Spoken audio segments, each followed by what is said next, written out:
What's going on, guys? Alex here, better known as EMBARK, and today we are playing a game called Darkest Dungeon. This is a game that was just recently released for early access, and I've seen a few YouTubers and streamers play it. I actually got it one of the first days it was out and played it for a little bit, and I thought this would be a really neat game to play here on the channel. So before we get started and get the ball rolling, why don't we watch the intro?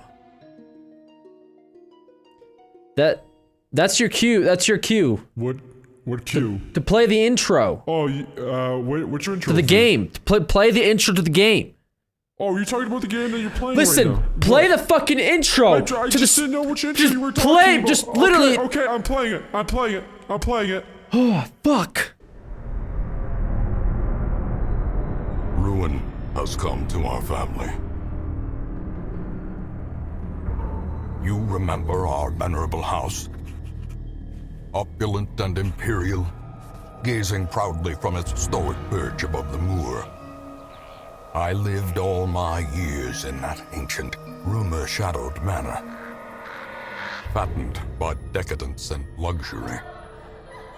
And yet I began to tire of conventional extravagance. Singular, unsettling tales suggested the mansion itself was a gateway to some fabulous and unnameable power. With relic and ritual, I bent every effort towards the excavation and recovery of those long-buried secrets, exhausting what remained of our family fortune on swarthy workmen and sturdy shovels. At last, in the salt-soaked crags beneath the lowest foundations, we unearthed that damnable portal of antediluvian evil.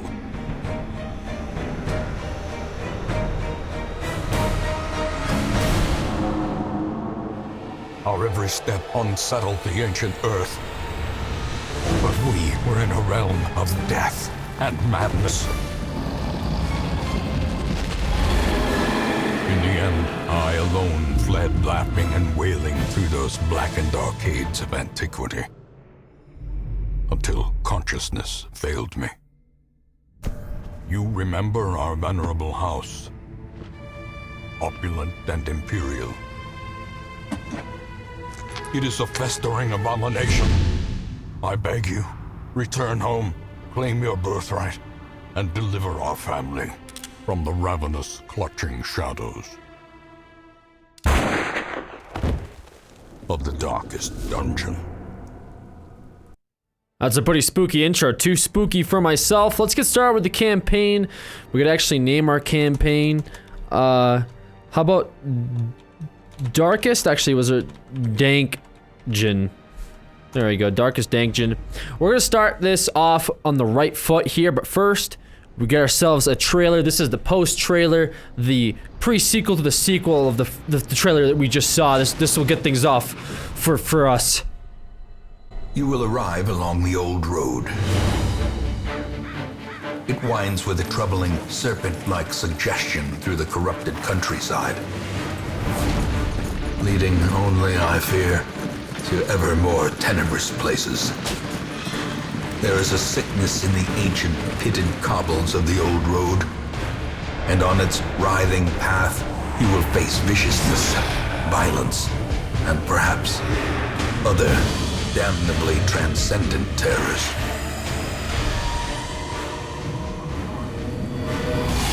So steel yourself, and remember there can be no bravery without madness. The old road will take you to hell, but in that gaping abyss, we will find our redemption. Alright, so we're gonna find some redemption somewhere. This is the town that we're gonna be seeing very soon here in the background. You can see that's where the manor is. We're gonna start. We're gonna press, I guess, click or space or click. What am I gonna press? I'm gonna press space. Not that it really mattered, did it? So there's a lot to this game that I don't want to sit here and explain for 30 minutes. So we're just going to go ahead and start with the tutorial. Let's point out the obvious stuff. We got 2 dudes here. You can have it up to 4. I've been thinking about how I was going to record this commentary too, because I played the game for a little bit and there's just so much information. I think I'm just going to try to like sporadically mention it as it happens. But first thing people notice, probably the art style. The art style is really cool. I really like it. You might notice how the characters move. The characters move forwards and backwards. Backwards, however, is worse. in the long run, and I guess we'll see why. There's a big torch up here. It's a torch system that we don't have to talk about right now. Abilities, equipment, attributes, and then of course you have the map at the bottom right there. We're the torch. We're in the first room here in this tutorial level, and we're going to be going to the next room. So let's do that. Have run up these lanes. Keep to the side path. The hamlet is just ahead. So we have to move 4 blocks over to get to the next room. Each one of these blocks counts as a term. And that number you just saw right there over the character's head, that is part of the stress mechanic that's in this game. There is stress, and when your characters get too much stress, bad things can happen. I'm just going to leave it at that. We should be approaching an enemy soon, in which case I'm going to showcase the combat system, as I think it's one of the coolest and very intriguing combat systems I think out there, and that's why I wanted to play this game myself, actually. In brutal fashion, that all may hear of your arrival. We got attacked first. And we got moved back, which the position that your character is in actually matters in this game, believe it or not. Right now, our Crusader is second, so our Highwayman is first, and that was the result of being attacked. He just got hit too hard, I guess, that moved him back a space. Pretty much when you have 4 characters, they're in a certain order. Right now, the Highwayman is the first in the order, and the Crusader is the second. It typically depends on their speed and etc. to see who exactly goes first. I think the Highwayman usually does, but right now, I guess the tutorial is having the Crusader first. Either way, the Crusader has 4 abilities, all of which can be used right now because of his order. And you can tell this by hovering over the ability. You will see dots, right? You have these vanilla colored dots, and you have red dots as well. The red dots represent enemies, the vanilla represents your team or your player orders. So right now the Crusader is the second in this order. He's right after the Highwayman, and by the beige or vanillish colored dots, there's 2 dots. The first 2 means if he was in any of those positions, he would be able to use that ability. Same goes with Zealous Accusation, same goes with Stunning Blow and Bulwark of Faith. So ideally the Crusader has to be in the first 2 in order to use any of his abilities right now. You also have a swap in case you want to swap these 2 out. Unfortunately, that takes up a turn. So right now I'm going to use Smite, and as you can see by the red dots at the bottom, you can attack the first 2 people, and since there's only one, technically this dude's in the first order. The Zealous Accusation is a combo, means it'll attack 2 people, not just 1 person. This is a stun, and Bulwark is just obviously a self buff. The most damage is probably going to come from Smite, so let's use that first. Hit him for 11, that's a lot. He definitely felt that. Now the Highwayman is up.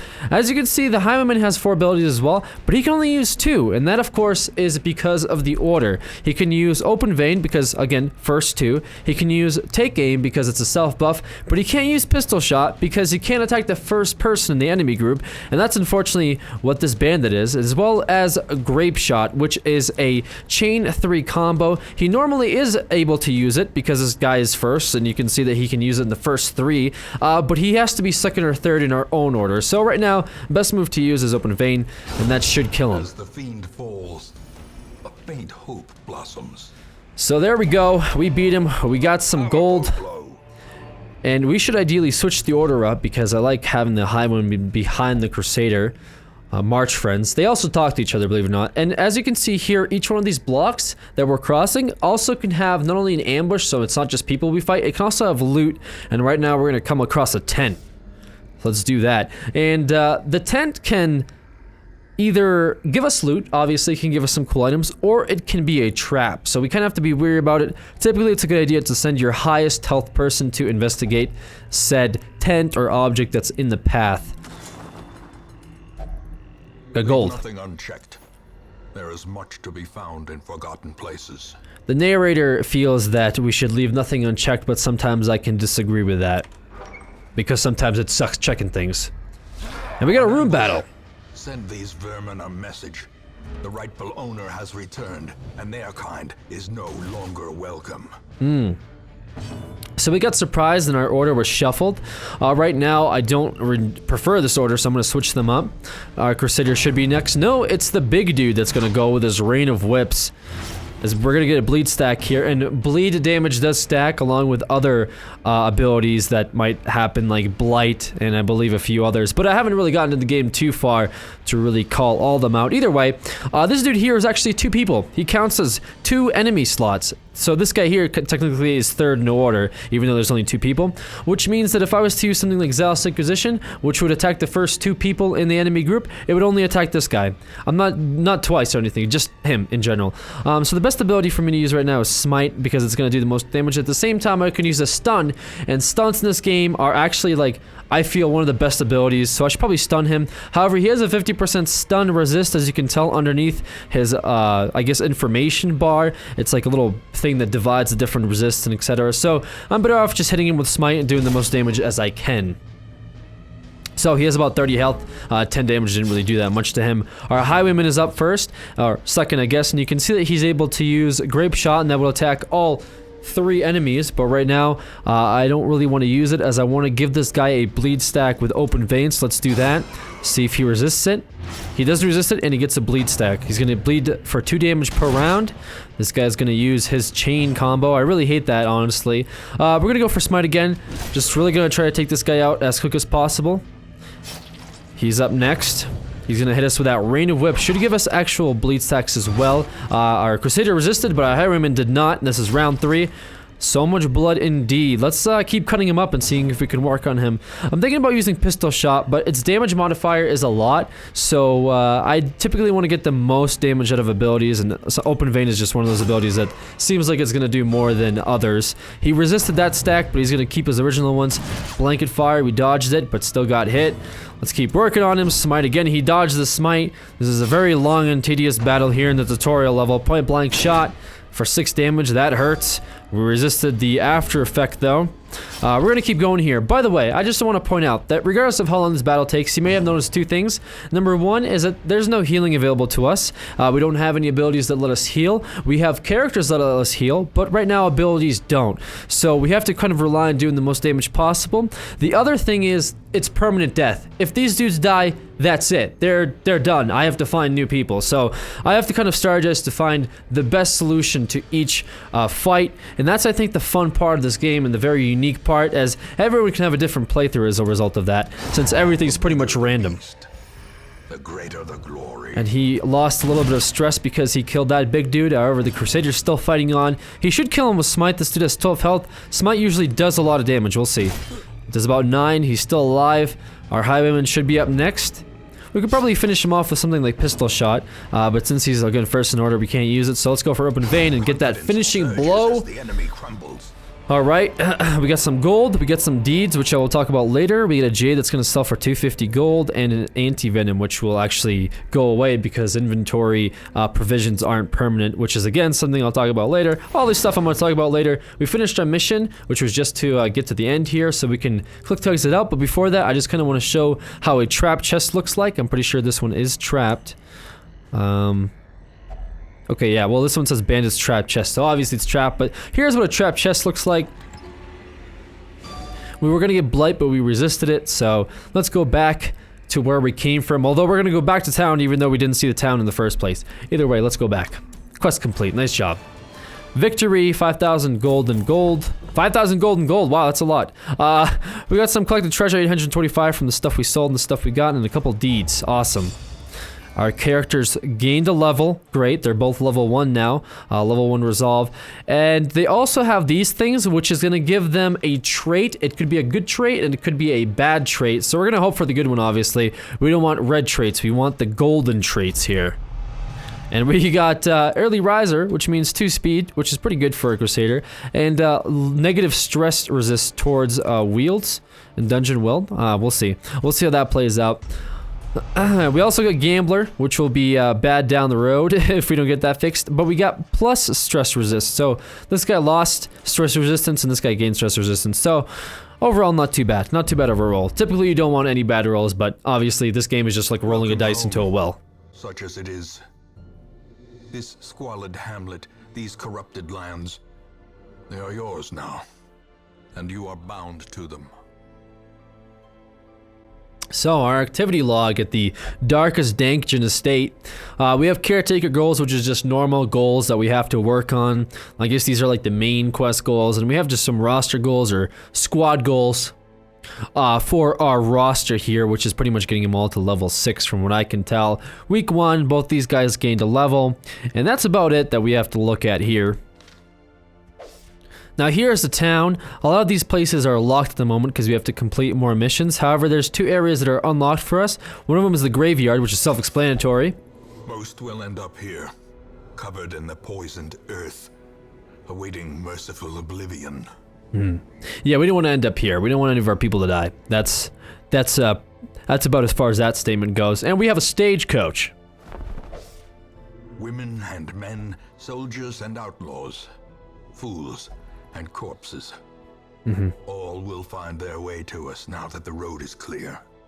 So each week we get 2 recruits that are going to come in and we can add them to our roster. We need about 4 people to successfully or somewhat successfully do missions. So ideally having number 4 is the perfect number. I mean, you can't go more than that. If you go less than that, you're pretty much shooting yourself in the foot. However, over here to the side, we can upgrade our stagecoach. So every week we can actually get 3 people to arrive here. So it'll be more than just these 2. It'll actually be 3. And this will increase our total roster size. Right now we have about 9 available slots, and we only used up 2 of them. These will use up 4, so we don't have to worry about that right now. Best thing we can do is just upgrade our stagecoach to give us 3 people each week. More arrive, foolishly seeking fortune and glory in this domain of the damned. I really like doing this co-op commentary with the narrator. I think that's my favorite thing about this game. And this, of course, used up 4 deeds and 4 crusts, which is down here. And as you saw earlier, that's what we got out of that dungeon. These things down here pretty much are used to upgrade certain things in the town. And gold we can talk about later. But let's recruit these guys and put them into our party. What better laboratory than the blood-soaked battlefield? So the, I guess Plague Doctor and the Maiden are pretty good. They're the first ones you're going to get, I think, regardless of RNG, which is just a random number generator. Pretty much meaning that all the stuff that happens in this game is pretty much random, which is unfortunate because you're not gonna, you're pretty much relying on luck for the most part, which you'll pretty much see in this game if you haven't already checked this game out as it is. So I just want to quickly go over the Plague Doctor. If you right-click them, you can sort of see what their layout is like. He doesn't have my ideal abilities to start off with. One of the best abilities, as I mentioned earlier, is a stun, which I like having on a Plague Doctor, but he doesn't have it at the moment. I'll have to unlock it later when the guild opens up. You can also custom name your characters, which I can name Swag Doc. Swag Dog should be with us for a while unless something bad happens. These are camping skills. We don't have that option yet. Resistances, obviously. Equipment we talked about earlier. And he has Egomania, obsessed with self-worship. That's not going to play too much into what we're doing. And of course, we also got the Maiden. And she has a self-heal. Also damaging ability, a party heal.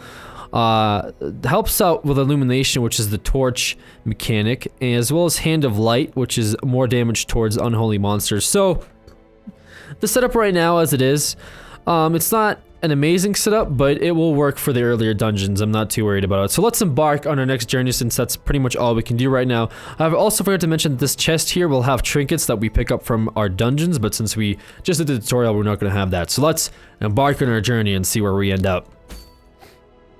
A mecca of madness and morbidity. Your work begins. Okay, so the only thing we can do right now is this area here in the ruins. This is a skirmish, which pretty much means we have to complete 100% of room battles, which means that we pretty much have to go into every single room that we can without scouting and kill things in those rooms. Of course, there will be ambushes along the way, so we kind of have to set up our party in the right order. Usually, the Plague Doctor goes in the back, the Crusader in the front. The only 2 variables are these 2. His preferred positions are obviously up here at the top left. He prefers the 2nd and 3rd position, and our Maiden prefers the 2nd and 3rd position as well, except she's not too keen on either or. So, probably put our Highwayman 2nd and put her 3rd, from what I can tell. Of course, she does have the party heal, which I just want to make sure I put her in a good spot for it. Actually, if I put her 2nd, she can use Hand of Light, which might come into play. Because Judgment is, well, Judgment's a good ability too, though. I can't really shut Judgment down. I do want her to have a little bit of self-heal, so I'll probably keep Judgment. Healing and stuns are really big saviors in this game, so I have to just make sure I got the order right. And everything else seems to be in order, so let's start on provisions. Also, these guys talk depending on whether they're not in the first slot. If they get super stressed out, they'll be like, I don't want to go back, don't make me, things like that. So that's just something cool I think the developers added in for, coolness. Anyway, let's start with our provisions. The cost of preparedness, measured now in gold, later in blood. So typically when you start out, you don't actually know how many provisions you need, but since, again, I played this for a little bit, this is a short mission. We don't really need that many supplies, I don't believe. So we're gonna grab some torches here. About 8's fine, I guess.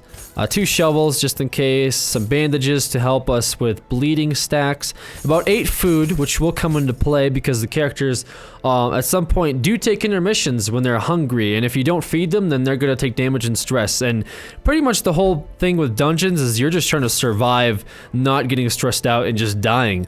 And in fact, the dying mechanic is also cool too. There is a thing with dying, which I think we might see. I hope we don't, but if we get there, we'll get there. I think this is pretty much all we need. I don't really get too much anti-venom. We have a plague doctor. Holy water, don't really need holy water. Oh, we get a skeleton key. I think we're pretty much good to go here, right? I'm not missing anything. Yeah, let's go. Let's do this. Let's embark and do some missions. Or one mission in particular, the ruins. I'm not sure why I said missions. Either way. The fiends must be driven back. And what better place to begin than the seat of our noble line? So, we've committed to the dungeon. We have about, looks like 5 rooms here. No, I'm sorry, 6 rooms, I can't count. And we have to complete 100% of room battles. That means if every single one of these rooms has enemies in it, we have to go there and kill those enemies to complete the quest.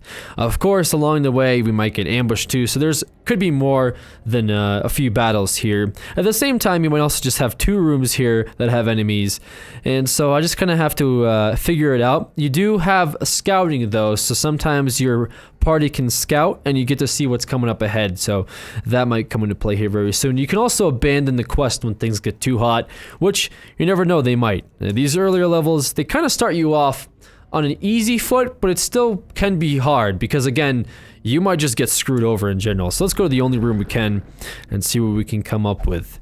Also, again, I said that there's a torch system. When this torch gets lowered down, we're going to take more stress and monsters are going to get buffs, which we don't want them to have. So it's typically good to have your light filled up all the way.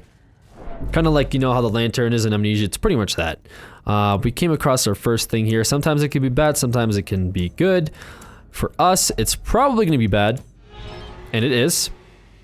And it actually gave him claustrophobia, which is not a very good virtue, but we'll see how that plays out. Another one coming up here.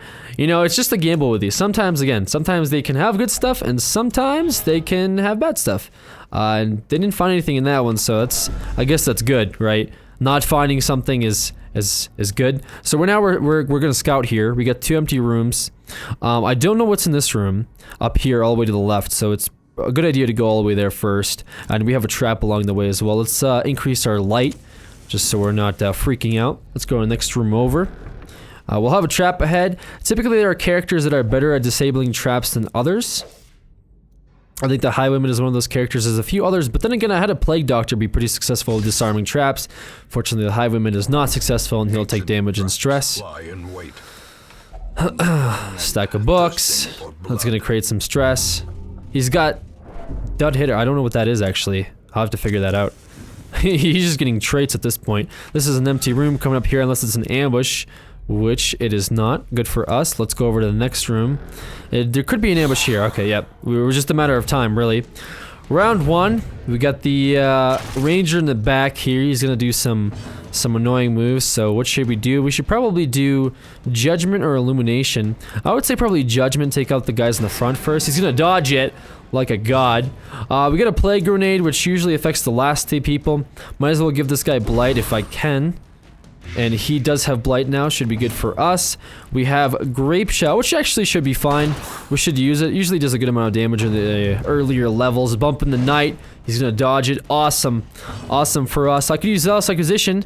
They get about 4 health each. Zealous Acquisition will probably do at most around 2 to 5. I'll take a gamble on it. One's dead. They're both dead. Great. Was a good gamble for us. He lost some stress too. And let's see here. What should we do now? I could do Judgment and just get a self-heal off. Get about 3 healing from that one. Good for us. And Balding Vapor, since our Plague Doctor can't really do much from back here, I might as well increase the damage of our Crusader. Keep that going for us. he's gonna get buffed and do increased damage. Open vein, obviously, for the most damage. Or no, was that a pistol shot? Oh, I fucked it up, didn't I? Yeah, I did. Oops. He'll die in the next turn, though. Glad we dodged. Okay, nothing really bad happened. I guess I'll just stun him. Stun him to kill him. All fine. Great, we got 250 gold out of it. Things went better than expected. I kind of messed up with that pistol shot, though, so... Hero's History of Sin too much, lowered or increased her stress. There should be a room battle here, I believe. Couldn't avoid that, that trap as we didn't see it. Let's see how this goes over. And it is a room battle, okay. And these are some pretty nasty guys, actually. Round 1, Stressful Incantation will give us some stress here on the Crusader, who doesn't really have that much anyway, so not too much to fear. Let's do a spread shot here. His grave shot's really good, honestly. I really like using it. Rend might get a bleed. We resisted it, great. Judgment, she doesn't really need any heals, does she? Damage modifier minus 40, minus 20. This is probably her best ability, though, besides the party heal, but we don't really need a party heal at the moment. We should be fine throughout the remainder. Her getting a heal, though, would be fine. Okay, lots of fines going on here. I could use Zealous Inquisition, or I could stun. Either way, I don't think I'll kill, so maybe stunning would be a good... Well, at the same time, Smite... I'm saying no, I'm sorry. I could use Smite, and that'll probably kill this dude. I could kill this dude, and I could take a chance on killing the big dude. At the same time, I could stun the big dude if I don't kill him. It's either I kill him and he attack, or I kill him, he dies. Let's just stun him, fuck it. Stun him, take the safe way, take the safe route. I want to be safe, I don't want to die, obviously. You actually notice that even in the first dungeon, these characters do take a lot of damage, and I tend not to use my heal too much, because once you start playing the healing game, it seems like it doesn't stop throughout the remainder of the fight. So I typically want to get the most damage out to avoid having to start healing. Because the more enemies I can kill, the less damage they'll do in total, and that'll actually even out the fact that you don't have to heal once that happens. So let's just kill this guy first. Awesome, Swag Dog comes through. Swag Dog, Swag Doc. I couldn't say it, and that was a crit. That was an 8 crit, and everyone felt that. Everyone's stressed out as a result of it. We're gonna use Grape Shot. Should kill one of them. Awesome. She should still be taking Blight stacks here. We're gonna Judgment this guy, hopefully kill him, and no, we don't, because he dodges it, so, because he's a baller. I could stun her, or I could kill him. At the same time, I could stun to kill. That works out fine, right? Perfect, okay. She's still gonna attack, though, unless I do something about it, like use Open Vein. Perfect, I'll get an awesome damage modifier on it. As victories mount, so too will resistance. Our inventory will actually fill up too, so we have to sort of balance out our inventory. There's a lot of fine-tuning that goes on in this game. I'm gonna switch my party around, so that's, yeah, back to the order that I originally wanted it to be. Let's check this chest out. Awesome, we got some contents here. We got some heirlooms, some crests, and some gold. Let's go back to the original room that we came to the first time. Not the first room, but the second room. Might need some more light here. In Radiance, may we find victory. So the issue here for us could have been that if we didn't go all the way to this far room on the left, we would have had to backtrack all the way back, because we do have to complete 100% room battles, and unfortunately, because we didn't see that one have any enemies, we had no way of knowing, so it was just something we had to do. Right now we're hungry, so we have to eat. We have we have to eat 4 food and gain 5% health, and we have 8, so we're totally fine because we got the provisions for it. If we starve, we would take 20% damage and stress, so we don't want any of that, obviously. That's bad. We definitely want to eat and not get stressed out, and food does restore a little bit of health as well. Not too much, but enough to get by. Enough to make it matter in the end, really, because 1 health could be the difference between life and death, which I'm sure we will see in this playthrough, or again, whatever this is, LP. They're kind of stressed out from the light. Gotta keep that light up, unless, you know, you want them to go insane. No room battle here, amazing. Okay, so we only got 2 rooms, so possibly a few more battles. Not too many, at most 4, at least 1. That's where my numbers are, that's where my number game is at. Okay, let's, I guess we'll take a chance here on the bookshelf. Nothing happened out of that one. Okay, there's a ruggage here. This, can I not? Okay. What do we got? Some treasure? Great, okay. Not bad, not bad. Alright, so we got about 2 more rooms here. This is a room battle, alright. Oh, these globules, dude. Oh, I hate these gauntlets. They spill hot coffee on you, and it's just really stressful for everybody involved, isn't it?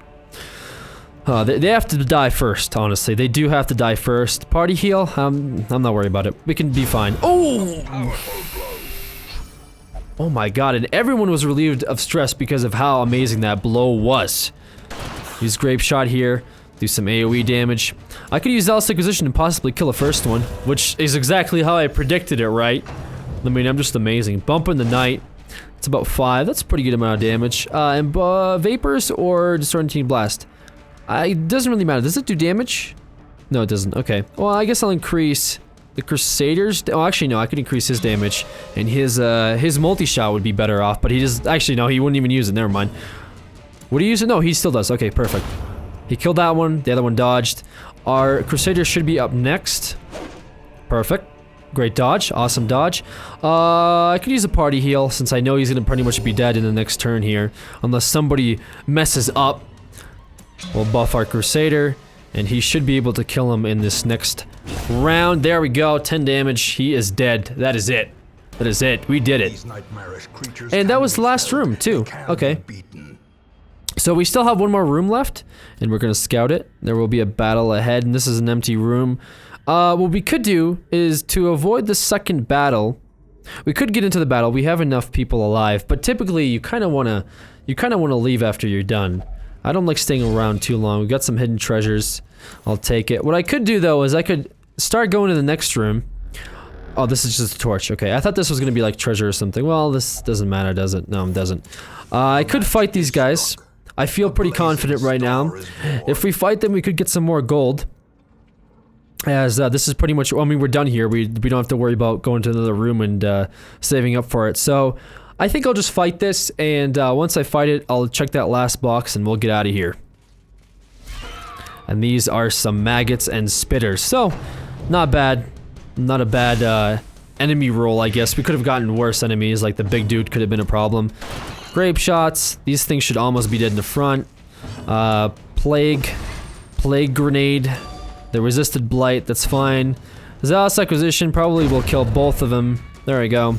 And now only this dude is alive. Judgment. He dodged it. Okay, that's fine. Now his turn, he's gonna probably spit on somebody. No! Our Highwayman's up and he missed, so it doesn't matter. And our Judgment's up. There we go, we're gonna hit it for 4. Not gonna heal. And now he's up, he's gonna bite. And there should be some blight damage, yep. We get a couple, well, no, just 1 stack of blight. Not bad. Balding Vapors and a Crusader, because I'm pretty sure he's up next. Unless her, yeah, he's up next. Smite it. Or Zealous Acquisition, whatever. I'm not even paying attention to my rules at the moment. That battle was irrelevant. The Saxicons are yours, and we got 100 gold out of it, so not bad overall. I'm not going to cure his blight or anything. I don't think I even could. I just want to make sure that there's nothing in this room. No, there isn't. Okay. Sometimes it does say empty, and sometimes you can find another ambush, or I don't know. I feel like the game likes to trick you from time to time. But we're done here. We're done with our first dungeon. Good job, everybody. Nobody died.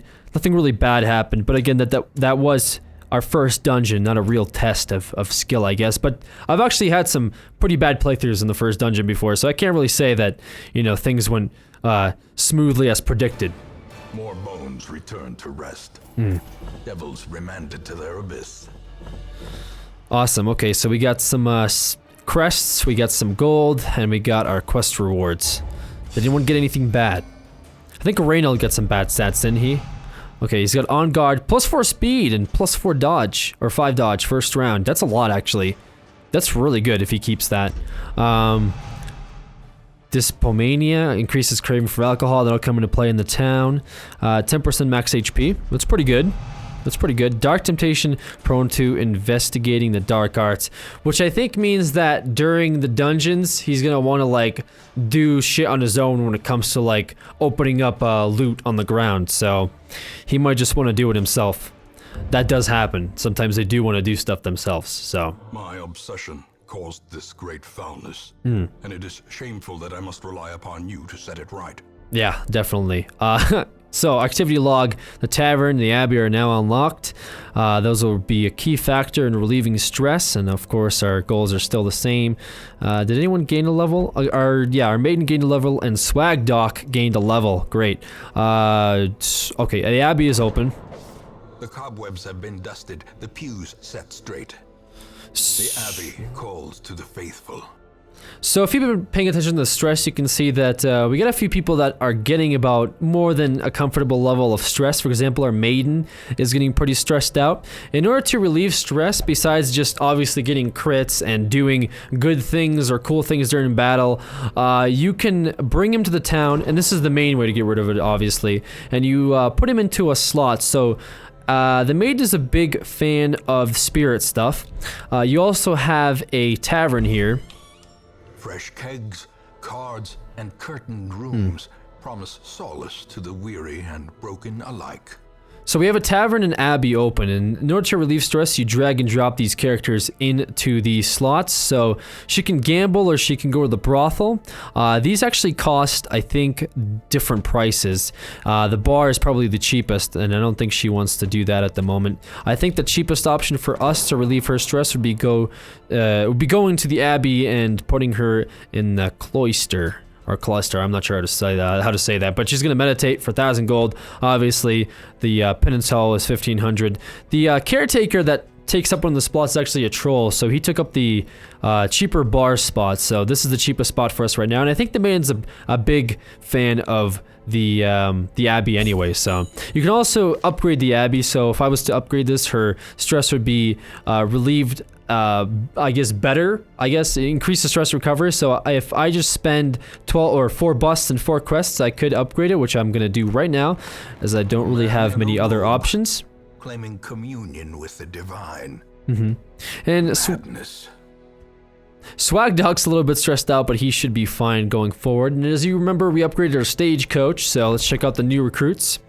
Let's see here. We got a few cool ones. So the Grave Robber, we got a Bounty Hunter, and we get an Oculist. Honestly, both of these are actually good. I'm not a big fan of the Grave Robber. I've never really liked Grave Robbers. I'm probably gonna go for a Bounty Hunter as well as the Oculist. The Oculist is a pretty ideal setup. I'm gonna bring him in, and the Bounty Hunter as well. One must know it. So, obviously the next thing we can do right now is set off on our next journey. Our maiden. I keep calling her maiden. Is she not a maiden? She's like something else, isn't she? She's like, what is she called? A Vestal? Yeah, a Vestal. I'm gonna call her maiden. How about that? So I can just, you know, if I'm calling her the wrong thing, people will just think I'm calling her by the name. That'll totally be good for us. Other than that, before we set off on our next journey with our next party, let me know if you guys are interested in this playthrough, because as much as I play in the game, I obviously like to hear what you guys have to say. So leave a comment, whether it's you know, tips, tricks, and whatever, or whether you want to name one of these dudes, because you do have the option to name them. Either way, my name is Alex, HD, and I will see you next time at the darkest dungeon. I feel like such a nerd playing this game. Damn, dude.